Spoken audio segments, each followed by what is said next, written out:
السلام علیکم۔ مالکوا سے مخاطب رپورٹ۔ گورنمنٹ اسلامیہ ہائی اسکول واڑہ عالم شاہ تحصیل ملکوال میں سالانہ تقریب تقسیم انعامات منعقد ہوئی۔ بریگیڈیئر صفدر اقبال سالانہ ایوارڈ کے تحت پوزیشن ہولڈرز طلبہ میں انعامات تقسیم کیے گئے۔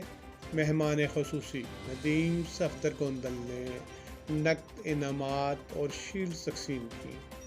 ہیڈ ماسٹر محمد رشید نے بتایا، گورنمنٹ اسلامیہ ہائی اسکول واڑہ عالم شاہ تحصیل ملکوال ایک تاریخی درسگاہ ہے۔ ادارہ ہزار میں زیر تعلیم سابق طلبہ اس وقت اعلیٰ سرکاری عہدوں پر فائز ملک کی ترقی میں اہم کردار ادا کر رہے ہیں۔ ہیڈ ماسٹر محمد رشید نے مزید کہا، بچوں پر خصوصی توجہ روشن مستقبل کی ضامن ہے۔ بچوں کو ملک کا مفید شہری بنانے کے لیے ان کی تربیت بہت ضروری ہے۔ تقریب میں والدین اور دیگر افراد نے شرکت کی۔ Muhammad Rashid head master government high school Wara Alam Shah نے شکریہ ادا کیا۔ اہل علاقہ نے ٹیچر سٹاف اور ہیڈ ماسٹر کی کاوشوں کو سراہا اور اطمینان کا اظہار کیا۔